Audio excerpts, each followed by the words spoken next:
ستر علمي څهره جهادي څهره د زړونو محبوب د زړونو ترجمان فخر العلماء محقق العصر فقيه الزمان استاد العلماء د کابل ولایت څخه راغلی درون میلمه زموږ د نننۍ پرتمینې ځانګړی خاص شخصیت شیخ التفسیر والحدیث حضرت مولانا عبدالحمید حماسي الحنفي الکابلي حفظه الله ته چې دریځ ته تشریف راوړي له خپل عالمانه وینا میناناکه قیمتي له پند ډکه وینا ورغلو قدرمنو حاضرینو ته واوروي تشریف راوړي له کابل ولایت څخه راغلی درو شخصیت فقيه الزمان شيخ التفسير والحديث حضرت مولانا عبدالحمید حماسي الحنفي الكابلي نعرہ تکبیر افغانستان اسلامی امارات علی قدر امیر المؤمنین شیخ هیبت الله خنزادہ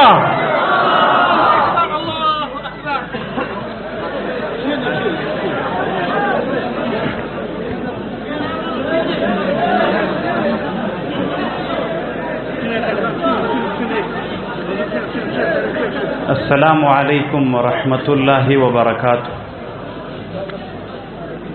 په مجلس کې د هرات ولایت ټول علماو په اجازه باندې او کوم نور علما چې د نور ولایتونو نه راغلي مفتی صاحب د قندهار نه یا د نور افغانستان نه چې څومره علما راغلي ټول مجلس کې چې څومره علما دي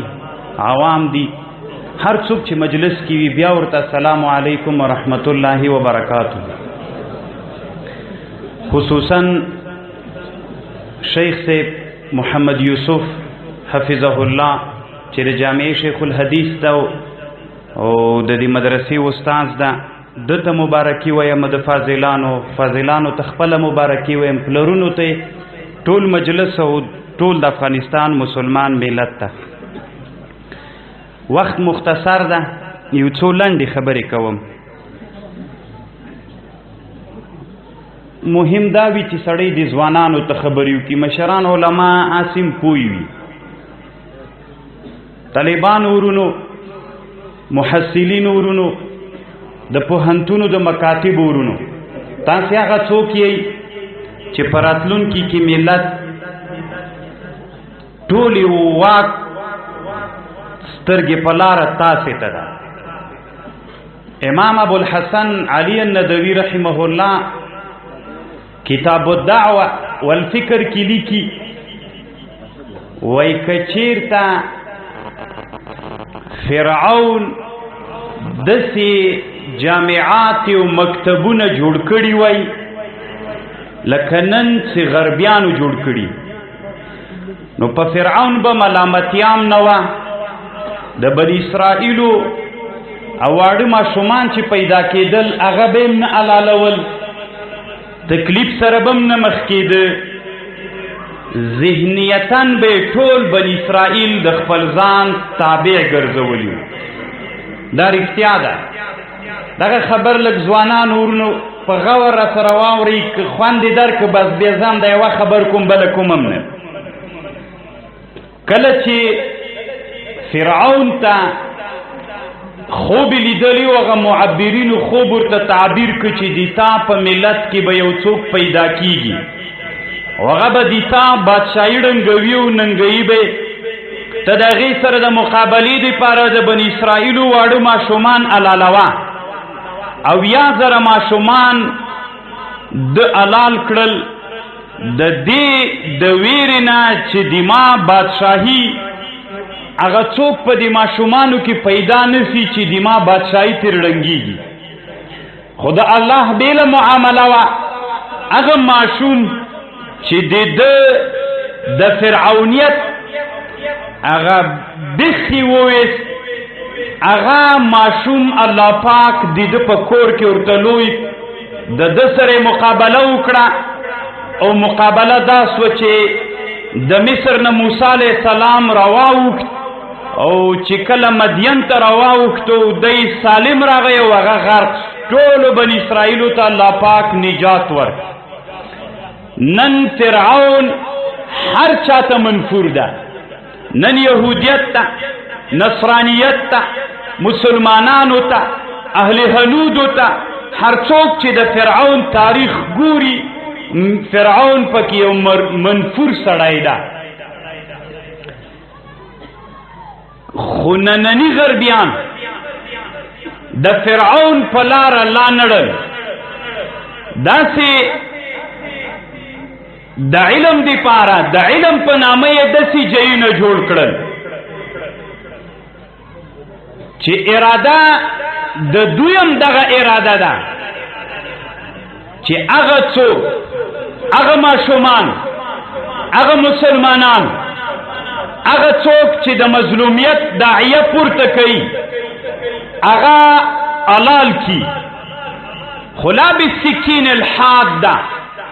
په تیره چاړې نه لالی یو بل فکر یې جامعو مکاتبو پوهنتونونو ته راوړی علماو مونږ په دې نه خلاصېږو چې نن په هرات کې دا دریم مجلس ته چې زه مثلا دلته ګډون کوم تقریبا دا 3-4 ورځې پرله پسې دریم مجلس ته د هرات خلک دغه دی او که نورم سته جواب راکئ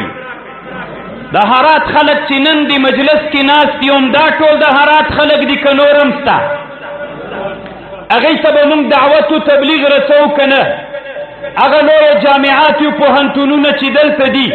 خصوصي او حکومتي هغه هم د مونږ مسلمانان دی او که نه نن د غربي فکري ښکلاق لاندې دي دلیل یې د افغانستان ته چې کله امریکایي اشغال راغی دلته یو څو مظلوم مسلمانان امریکایانو په مقابل کې راپورته سول مقابله یې کوله خیر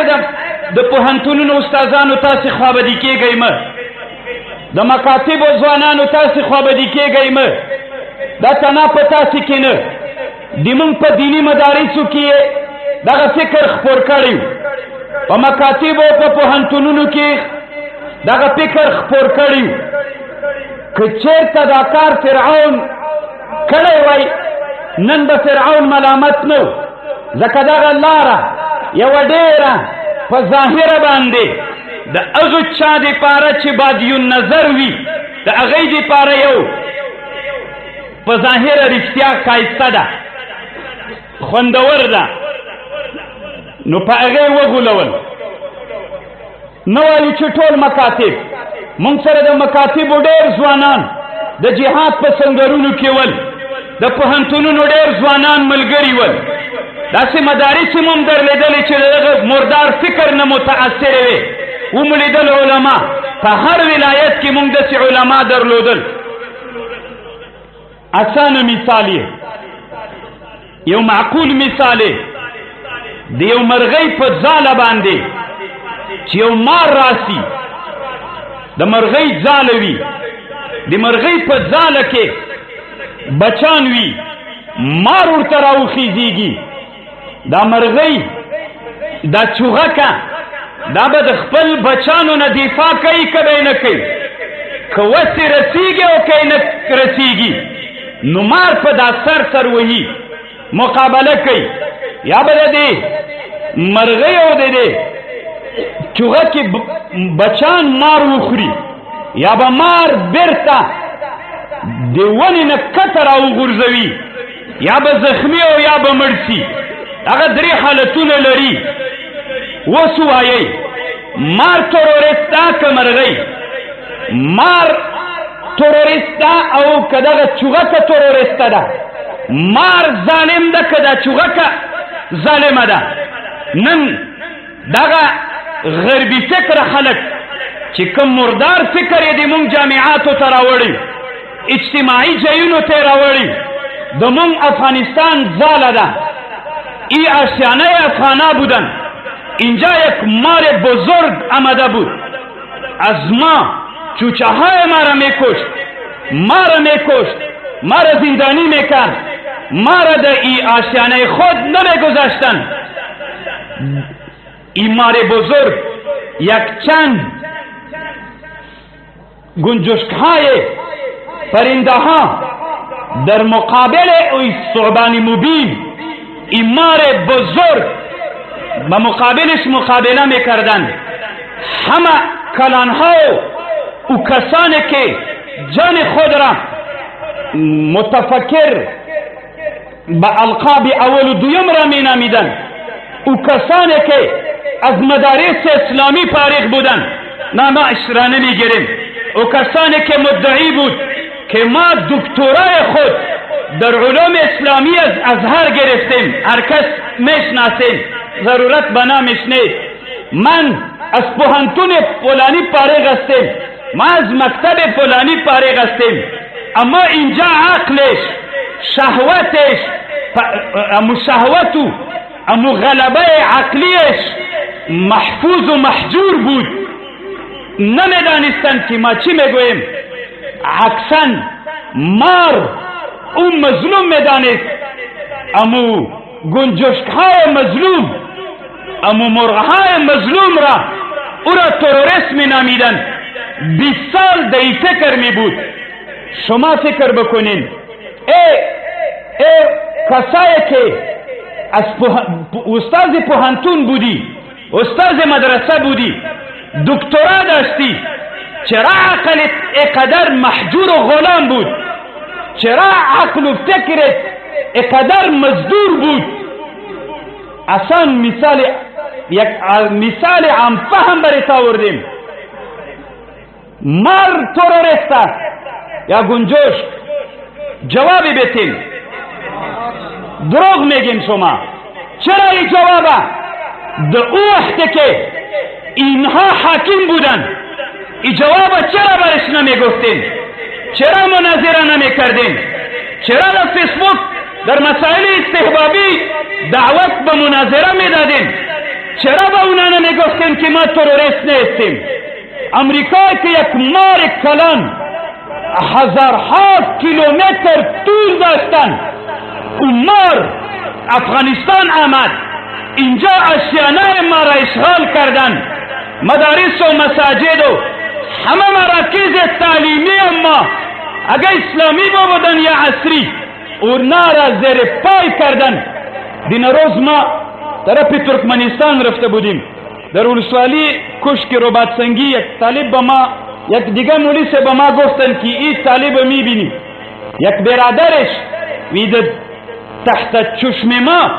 ما دیدیم که او را زنده انداخته بود، چند سرش تیر و تیر میکرد. کی مظلوم بود؟ اما گنجوش اون مظلوم است یا مار؟ هر عقل میدانه، اما فکرهای ما را غلام ساختن، یا برای تلویزیون یا در پوهنتون غلام و دیکتاتور. ای علما ورونو چپ مکینی. دا زکه د هرات خلکو ته دغه خبر کوم، خداغه خبر به علما ورونو تاسو ته وکم. چپ مکینی علماو، د هرات ټول ملت دلته مدارسو ته نه راځي. علماو پوهنتونونو ته لاړ شئ. موږ نه وایو چې پوهنتونونو خلاف یو، والله العظیم د پوهنتون علم دی موږ هر موضوع کې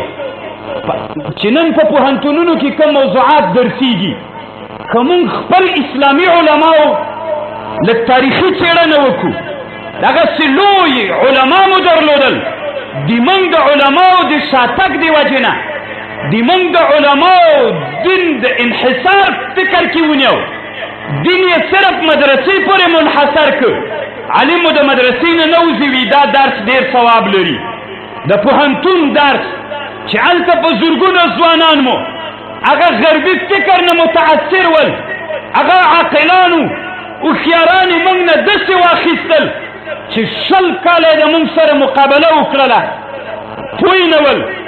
ځکه ما ورته علماو ملامتي درلودله، غلام مولا مو هلته ورلېږلی، حر او آزاد مولا مو نه ور پرېښوده. هغه مولا چې داعي او دعوتګر و هغه ته مو ویلې ته مه ورځه، ته بیا کافر کېږې. خیر د علما چې تیر سول هغې پسې به نه ګرځو. د الله په خاطر باندې علماو دین ته نه تر مدرسې مه منحصر کوئ، هر اجتماعي ځای چې وي هلته لاړ شئ،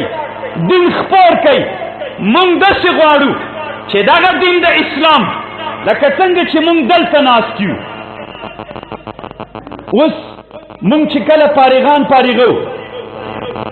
پډګیو ورپسر کوو، دا حدیث چې امام طبرانی روایت کړی عبدالرحمن ابن عوف ته چې رسول الله د سیادت لپاره پټګۍ وروهله دا حدیث امام طبرانی راوړی د عبدالرحمن ابن عوف او د علي ابن ابي طالب دا حدیث رسول الله صلی الله علیه وسلم دا فعل کړی نن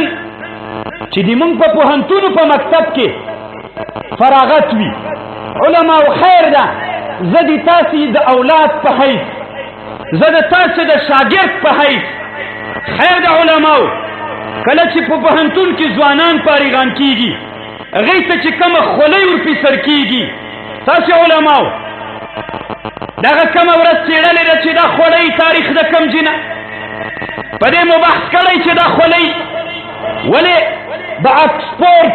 چې امریکایي پوهنتون نه دغه فکر افغانانو ته راوړ نن په افغانانو کې هغه فکر داسې چلیږي چې یو څوک د پوهنتون نه ډاکټر فارغ شي چې یو څوک د پوهنتون نه په شریعتو کې فارغ شي هغه خولۍ چې په اکسفورډ د امریکا کې دغه فکر دلته راوړو ای مولا په ما او تا څه شوي دي چې د هرات 100 متره یا 1 کیلومتر د دې مدرسې نه د پوهنتون لرې نه ده هلته چې کله یو فارغېږي ما ورته ولې دغه فکر او دغه ذهنیت نه شو ورکولی چې هلته هم پټګۍ پرې رواج کړو همو افغاني دود ده همو اسلامي دود ده همو افغاني کلتور ده همو اسلامي کلتور ده خو دا خو موږ علماو کې مشکل ده موږ علما داعیان نه یو موږ علما په داسې شیانو باندې که صرف موږ په دې بحث وکړو چې دغه خولۍ روا ده که ناروا ده لا خطرناکه مسئله ده دې ته قبعه وایي قبعه یو کتاب یو عالم جوړ کړی ما سره سته مطبوع ده کله چې هغه نوې اروپا جوړه سوې مسلمانان چې د الجزایر او د المغرب نه چې فرانسې ته تلل هغه زمانه کې چې افریقا د فرانسویانو د استعمار لاندې وه ابن علیش په نامه یو مالکي عالم تېر سوی ډېر مشهور عالم ده څوک چې په مالکیت کې مطالعه لري ابن علیش مشهور عالم ده یو کتاب جوړ کړی ده هغه دویم جز اول جز مانه د کتاب د یادو في لبس قلنسوة النصارى هدية الحياراء في لبس قلنسوة النصارى د حرمت د نارواتو فتوا یې پې کړې څنګه مولا نیکتایي ته دې فکر ده دغه خولۍ چې د اکسفورډ نه راغله د ما او د تا په پوهنتون کې په ټول افغانستان کې رواج ده ولې مولا چپ یې موږ نه وایو چې هغه د ما زوی د ما ورور د تا د تره زوی چې د دې پوهنتون نه فارغېږي فکر کې داسې ور اچولی چې دا خولۍ په سر نه کې بیا ته ډاکټر غوندې نه ښکارې ته بیا پوهنتون نه فارغ نه ښکارې ولې دا فکر پې منلی په مونږ څه سوي دي چې دغه فکر په دې خپل پوهنتون کې خپور کړو او دغه فکر د زرګونو کیلومتره نه دلته راغی خیر د علماو لږ راویښ سئ خیر د علماو په استحباباتو باندې مسایلو باندې اخته کېدلو نه مونږ ته لوی چیلنجونه پاتې دي ټول افغانستان تنها په مدارسو نه اصلاح کېږي علماو لوی اجتماعي ځایونو ته مراجعې وکئ هلته داعیان وګرځېږئ دعوتونه وکئ چې نور د کافرانو دغه فکرونه داسې خنثی کړو چې څوک دا امید ونه لري چې د افغانستان په جامعه کې څنګه چې په مدارسو کې څوک نشو پیدا کولی چې موږ سره مقابله وکړي د ګوتو په شمار ملایان یې درلودل ځکه موږ دلته فکران کار کړی وو راځئ پوهنتون کې هم فکران کار وکړو مکتب کې هم وکړو په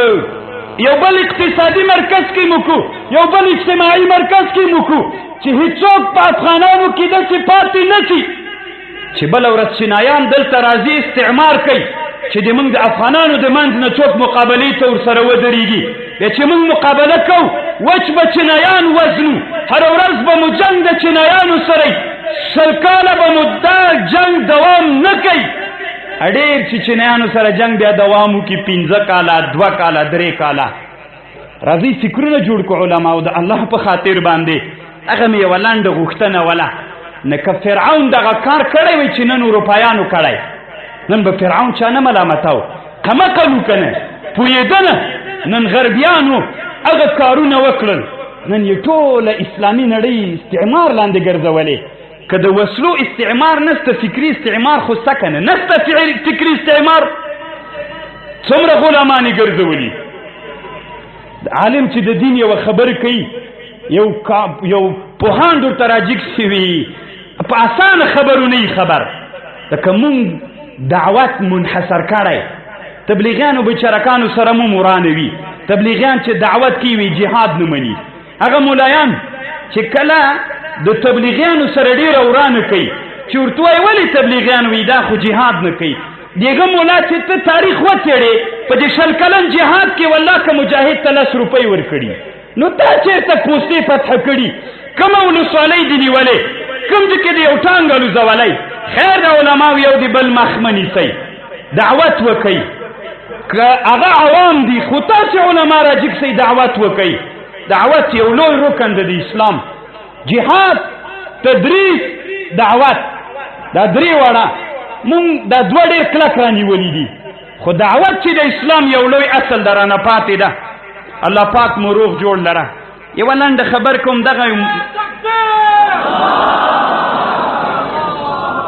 قاری صاحب ضیاء الحق حقانی کوم کتاب جوړ کړی نو دا خو بیا یوه غوښتنه مې افغانانو علماو ته اوس یې ما ته راکړه نو زه خو سره شناخت هم نه لرم یوه غوښتنه کوم دا مې ډېرو ځایونو کې ویلي افغانانو علماو مونږ تر هېچا کم نه یو راځئ خپل علما نړیوال شهرتونه ورکو هر څوک چې وي بخیلي ونه کړو یو عالم کتاب په تجوید کې جوړ کړو جامع التجوید دا وګورو افغانستان په سطح یو د هرات علما به د ټول افغانستان علما کدا کتاب په تجوید کې برابر کتابو نو څه ضرورت ته چې د بل چا کتاب رواجو راځئ په مدارسو کې خپل کتاب ووایو د نصاب مو له هغه علماو نه جوړ کړو چې د مونږ کوم خپل افغاني علما دي یو به مو حریت و استقلال وي یو به مو خپل علما په نورو باندې پیژندلي وي خیر د علماو دا بد کار نه ده دا د ټولې دنیا نن عادت ده مونږ به لږ نورم استقلال پیدا کړو علما مو والله تر چا کم نه دي دا راسره ومنئ الحمدلله تنا د هرات کې څومره لوی علما دي په قندهار کې په هلمند کې په بلخ کې مونږ بلخ څومره لوی تاریخ درلود دغه هرات مو څومره لوی تاریخ درلود دغه تاریخ به مونږ علمي څه وخت راژوندی کوو نو د قاري صاحب ضیاء الحق چې کوم کتاب جوړ کړی همداسې نورو ډېر علماو نو الله پاک دې هغو ټولو علماو د تصنیف لړۍ همداسې جاري و تانده ولري او الله دې خدمتونه قبول کړي که کتاب داسې کتاب وي چې اهلیت ولري راځئ په مدارسو کې همدا د نصاب کې داخل کړو هغه چې نورو جوړ کړي هغې ته موږ احترام لرو خو خپل کتاب به رواج کړو واخر دعوانا ان الحمد لله رب العالمين